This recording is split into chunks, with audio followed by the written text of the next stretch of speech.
In 1993, one of the best Halloween movies of all time was released. And in 2025, we're going to find out what it smells like with a little help from Adopted Acres. It's a Halloween morning with the Barbershop Duet. Hi, I'm Marcus Klinger with Klinger Vocal Studio. And I'm Sarah Vincent with Sarah Vincent Virtual Pilates. But on Wednesdays and Saturdays. We are the Barbershop Duet. Hey, y'all, come on in. Thank you for finding our little barbershop. If you happen to be here during one of the live premieres on YouTube, why, come on in the live chat. Meet the Whiff Pack, a cool group of friends hanging out from all over the world. And you know what? They'd love to meet you too. They would. And for our mention today, I wanted to show you the surprise brush Marcus got me for the wedding. This is from Chisel and Hound. Look at how pretty and sparkly it is. It's called the Euphonia Flare. And this is actually our first coin from them because our other brush didn't have one. This knot is super soft. It's called the Soot Sprite Synthetic Knot. It kind of has like a cashmere quality to it, so you'll get to see it when I lather things up later. And for our soap today, constant viewers will be hot off of our Winifred episode, the first witch from our Adopted Acres Hocus Pocus inspired scent. And y'all are here just in time for the second witch to make her appearance. Let's meet her.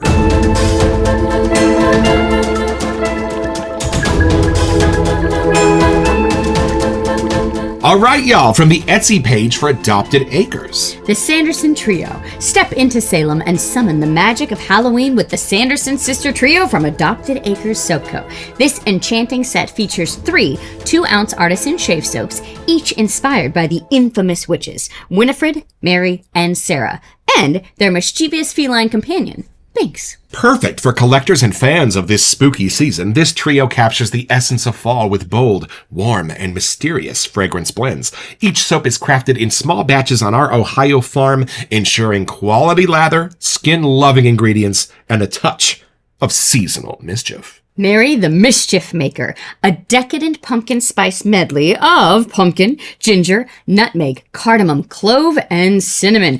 Cozy, gourmand, and full of comforting warmth, like a cauldron bubbling with fall spices. Is this only our second pumpkin spice scent? We're about to smell it, but you might be right. Well, it's funny because this season often gets made fun of online because everything is pumpkin spice scented, including the dryer sheets. But there's only one pumpkin spice from Sterling soap that I can think of in the whole witch shaving world. I know Nomad Theory's got a new one coming out, but it's not here yet. That's kind of funny. This set is available as a bundle only. 3 shave soaps plus the Binks Aftershave Splash, crafted to complete your Halloween collection. Whether you're a Hocus Pocus fan or simply love unique seasonal fragrances, the Sanderson Sisters Trio is sure to put a spell on you. Well, y'all come along with us because we're about to take this second witch out of the box.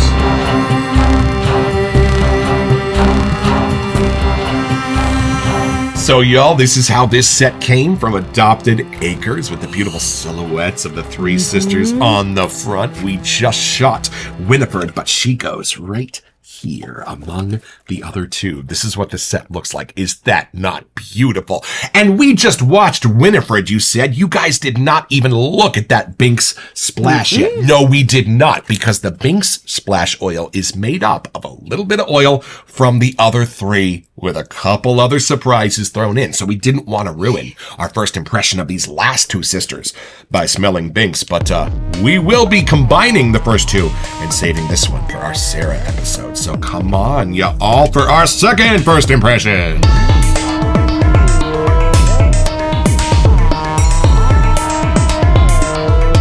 I didn't realize that actress was in Sister Act until you said that earlier, and I was like, no wonder I knew her. Kind of played a similar silly kind of character, and then right after Hocus Pocus, Kathy Najimy dropped a ton of weight and was kind of unrecognizable in her next few roles. I mean, it's beautiful. Are we gonna rock, paper, scissors? Who goes to Pumpkin Man first? Well, I got my first scent of Winifred, so I think it's only fair that you get Mary first. I didn't even realize I put an orange sweatshirt on, but clearly I must have known. Perfect. The pumpkin was coming. Here on mine, I'm all set.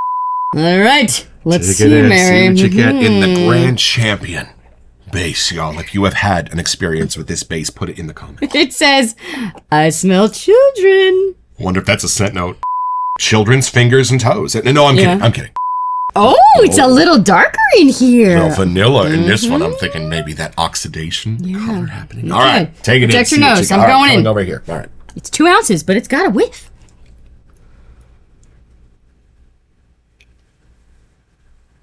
Okay, that needed a long whiff. It is definitely in the pumpkin spicy realm, but this one has a little more whipped cream, I'm gonna say. What? Than the pumpkin spice from Sterling. Seriously? Something in here got frosty. I don't know what it was, but like you said, there's vanilla in here. Ooh, yep, something got a little creamy and a little drool might have come down my face. I'm just saying. Y'all. So it's more like I want to take a bite of it, where the Sterling version to me is more like the pretty candle, like fall all season. Right. This one is like the Starbucks treat I went to get, or a little bit more of like a pumpkin spice bread. Like something happened to this that it's more gourmandy. Like I do want to take a bite of these children's.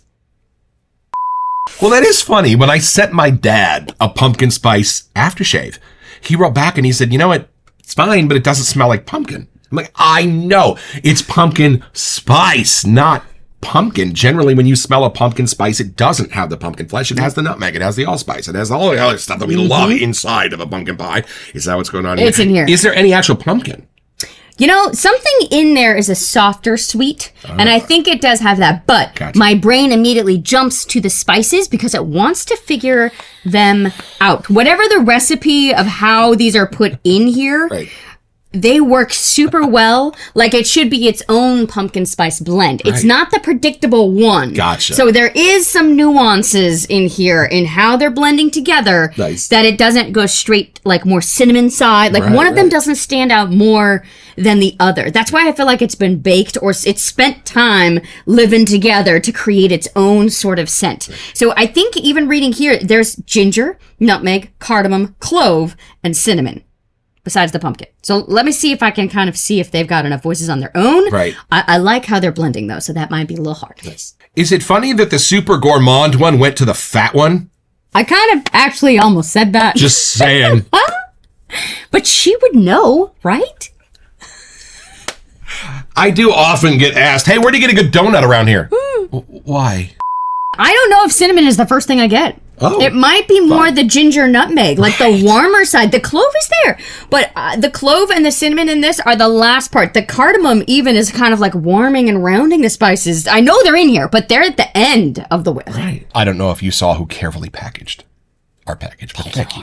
I think I have to say this is one of the most crowd-pleasing pumpkin spices I've smelled, because the pumpkin doesn't take over, and usually the cinnamon is like the strongest voice you got to get through. Right. And this, I'm not getting that. It's more like a harvesty side or something kind of happening, maybe from the farm. I don't know. Well, this is exciting because generally cinnamon is such a loud singer in a pumpkin spice. I don't really sense the rest. I get them as like backup singers. And I mean, in good standing, that's kind of why you want a pumpkin spice, is a nice dose of cinnamon, but I'm kind of excited to have a version that maybe goes in other directions. Do you get a cinnamon or is it just kind of light? It's in the back. I get the other spices first. Like out of that whole list, I think I would put the cinnamon and clove near the end of the other ones that we got going on.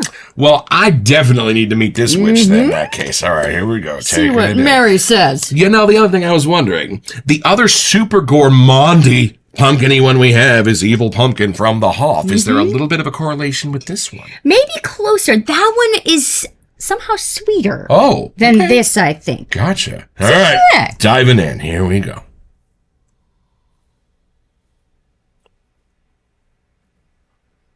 It goes doughy, not cinnamony. I am definitely getting the pumpkin bread in the oven with all of the caramelization that goes along with it. This is a gourmand of gourmands. I bring you glad tidings of great joy. I actually get pumpkin. And you know what's funny?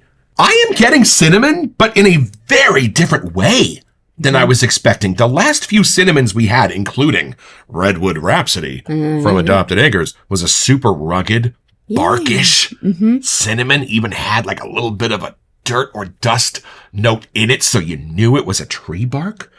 This is different. This is like the candied side of the cinnamon. I'm not getting like the hotness of the cinnamon. I'm not getting the rugged part of the bark. It's almost like I'm only getting half, but I'm getting half that you would find in a pumpkin loaf or a pumpkin coffee. And then, where the cinnamon generally would have had its rugged notes, the clove and the other spices move in to be the rugged part of the spices. That gives this such a childish, whimsical charm. I can't even see straight. And it makes perfect sense to me because it's based on a whimsical childhood movie. And Mary's the one that wants to attract the children. She makes it. This would do it. This is a Hansel and Gretel house for sure. And you know, we just got back from our honeymoon. And when you are walking around Monterey and Carmel by the sea, there are all of these beautiful little fine art stores, all these little local artisan businesses we can go in and wander around. And there is something about this scent that reminds me of all those little nooks and crannies, bookstores or craft stores, or just those little things you find in those little towns. That's kind of what this smells like. I don't want to say it's bougie, but it's a little bougie. Well, you know those little kitschy autumn stores that sell wreaths or bird houses or those kind of things? That is what this smells like. I have never smelled anything in the wet shaving world that takes me back to those little main streets and those little tiny California tourist stop towns, but this does. The more I dive into this, is there actually a pumpkin note in here? It's the first thing. I am sensing a pumpkin note, but a rather earthy one. I am not getting kind of the candied pumpkin that I got in this in the background. I'm getting a little bit more of actual pumpkin flesh. Okay. And you know how in Hollowed Sky, Sean put a little rotted pumpkin note in there, and it was absolutely gorgeous in how it came through, almost like a caramelized sense rather than a rotten sense. That's what's coming through in this. I wonder if there's just a little bit of an earthiness to that pumpkin note to give these beautiful gourmandy spices some shoulders to stand on. But this is beautiful. That's funny, because I think I got more the fleshy one in the Winifred one, but I wonder if that's why some people like to lather these two together as the pumpkins get along. Well, this is something you only find here in the Barbershop Duet. This is the Which Flesh Do You Prefer? With on 3, 1, 2.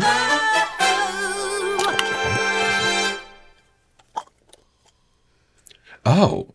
Way more of sort of a real pumpkin version in this one. A little bit more of like an Armani sort of perfumery pumpkin sense over in that one. I think the florals are having that effect on it. Interesting.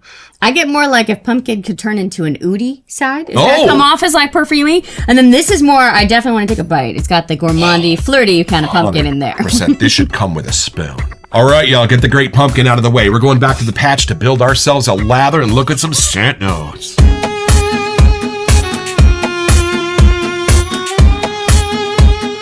All right, y'all, back to the Adopted Acres page at Etsy.com. Mary the Mischief Maker, a decadent pumpkin spice medley of pumpkin, ginger, nutmeg, cardamom, clove, and cinnamon. Cozy, gourmand, and full of comforting warmth. That's a good way to put it. Like a cauldron bubbling with fall spices. Well, y'all, I'm trying to figure out how to differentiate for you the difference between this and the pumpkin spice candle or wreath that you might have sitting over there on the bookshelf.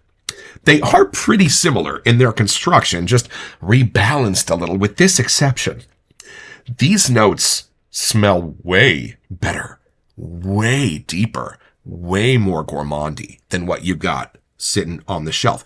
I am not saying that different scent oils have different qualities and different price points, but different scent oils have different qualities and different.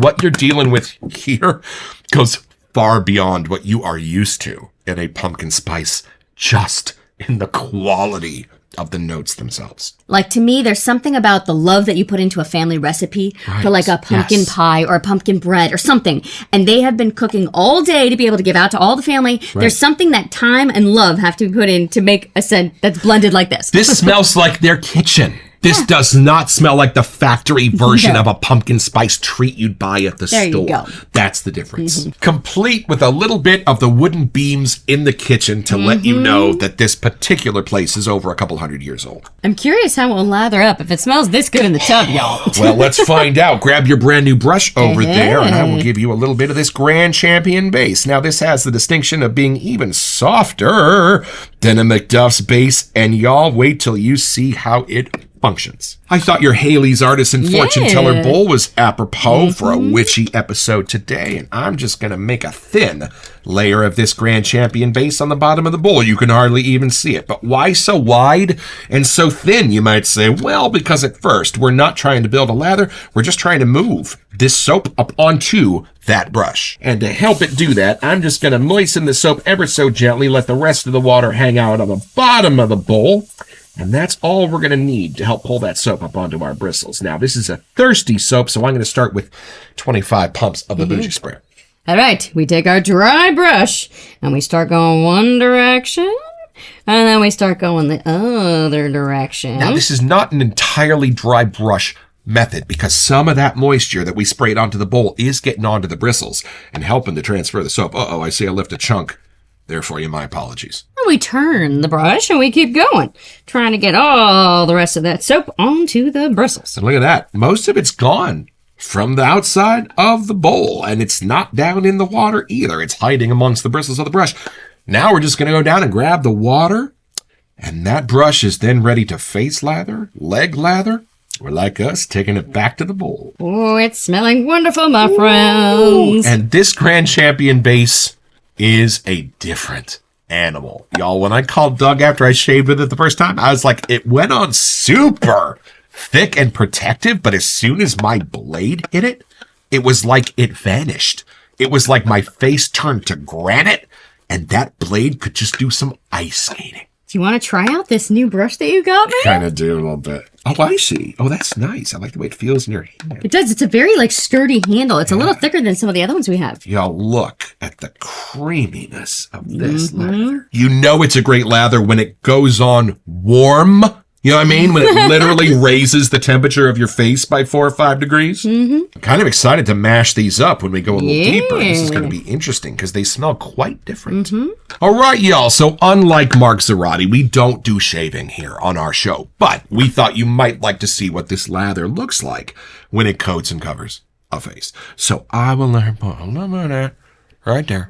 And look at that. You don't even need to layer. It's already crazy thick. I don't want to miss out on all the fun, so I'm going to join you. I'm just saying, you probably should. Look at that. Look at that, y'all. Oh, it smells very good next to the nostrils. Beautiful. You are ready for mime work. I love that Doug and Kara resisted the urge to add a little bit of stuff in here to mature it up a little bit, to give it a little bit of an air of sophistication. They could have added a little sandalwood to this, but they didn't. They could have added a little oud to this. Believe me, I know he thought about it, but they didn't. Could have added a little smoke, but nay. You know why? Because they understood the assignment. This soap is based on Hocus Pocus, a movie you do not fall in love with in your 40s, a movie you fall in love with when your parents are in their 40s. And if you had added any of that to this soap, it would have made it grow up way too much. It would have taken your eye off the ball. But when I open this, it takes me back to feeling like I'm 8 years old again, with Mom baking some pumpkin bread and me getting ready to go out trick-or-treating. This is perfect. I think it's about time these two witches meet up, so I think we got to take this a little deeper.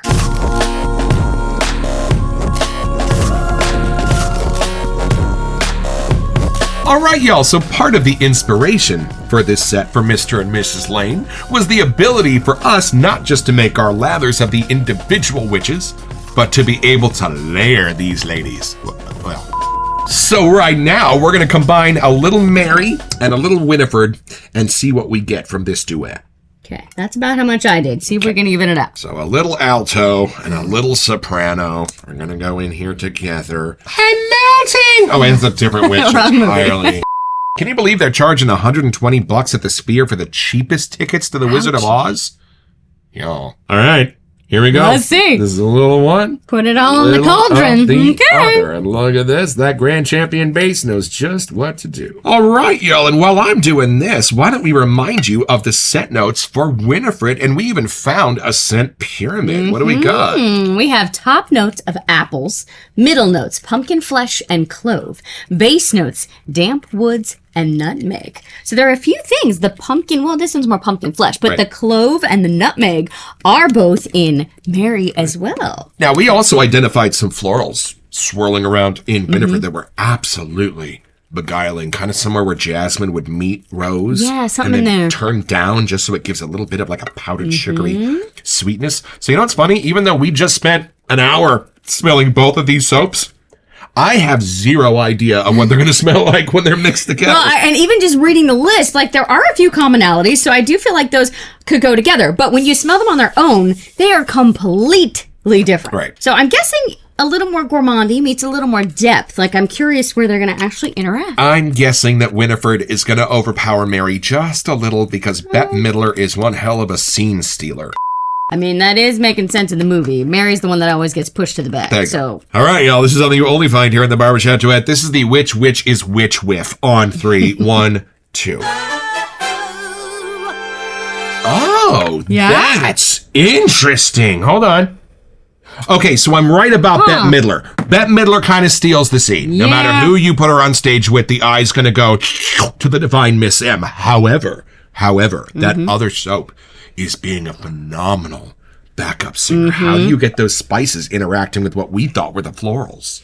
I don't know how, but it's like they just encompassed every layer of fall that we would have ever needed in one whiff. With putting these together, like the depths, the shadows, and the different layers that Winifred has, and more textures, and then the fun, gourmandy, nostalgia side that Mary has. They are great friends in this bowl, my friend. Even a little whiff of like a dangerous siren-y perfume makes its way into the light notes of this. This is beautiful. Well, it's like this is the witch from Hansel and Gretel, and this is her kitchen. There you go. That's what you got. Yeah. And you know, there is nothing in here that doesn't click together, even though some of these scent notes are really different. I love how these are coming together. I honestly don't know which one I prefer most. Oh, like if I had to interesting. pick, Right. I don't know if I could tell you. Depending on the mood, I might want one over the other. I would have to be in a very different mood for these two. Like when I'm looking for a great cologne dupe, I'm not sure why, but I would go more with Winifred, especially if I wanted something a tiny bit floral to go along with like Autism Strong by Hop and Think, kind of that lane. But if I just was feeling a little hungry and I didn't want to add any more calories to my day, I am diving into Mary with both hands. Giggity. What do you think Sarah's going to smell like? Well, putting her character next to these two, I feel like she has to be more flirty and maybe fun kind of version. I don't know. Here, we can cheat. We're totally going to look at what the Sarah scent notes are. Don't and we're tell. gonna tell It's you. fine. So the upcoming episode for Sarah starts with cedar on top of this pyramid, then down into sandalwood and smoked.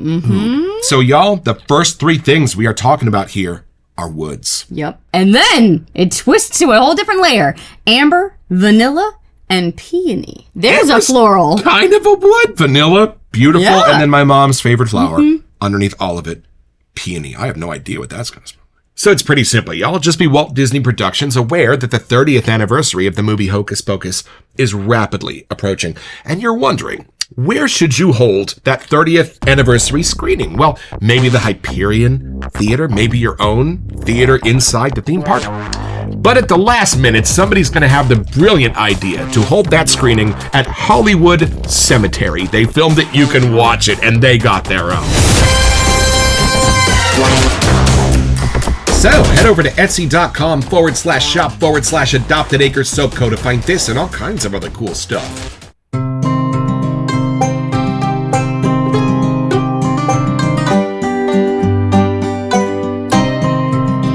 Well, I have had my shave, y'all, with Mary, a fabulous new entrant into the pumpkin spice lane of things and very much from the pumpkin bread sort of sides of things for us. And as I was talking to Doug Lane about this, he said, smell it again for the ginger.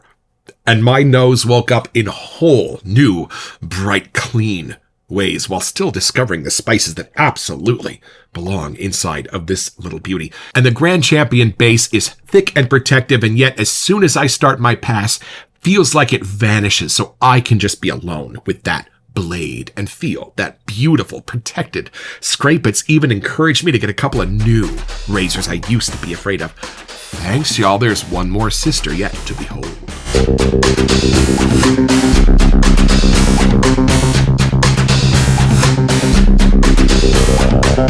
welcome to Messages. So for our October giveaway, we wanted to give you a chance to get $25 to Happy Chap Shave. So you can be a happy chap, and all you have to do is send us an email here to WeSentYou at thebarbershopduet.com so we can get back to you. It's the only way we communicate about our giveaways, and then check back here on our first November episode to see if you are our lucky winner. Best of luck.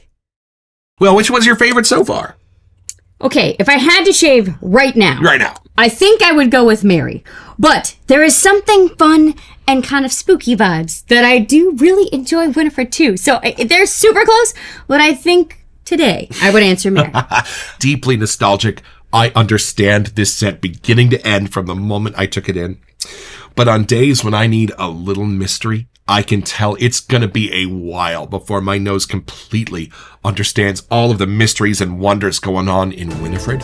So y'all, I am not sure where we are headed for our last Sanderson episode with Sarah, but I can guarantee we are in the best of hands to take us there. And we get to meet Binks as well. Right, the splash that's made up with essences from the other three, plus some little extra surprises, so we didn't want to ruin our Sarah whiff, but we will be looking at the splash on the last one. Don't forget your next appointment with the Barbershop Duet. You'll smell witchier just watching this.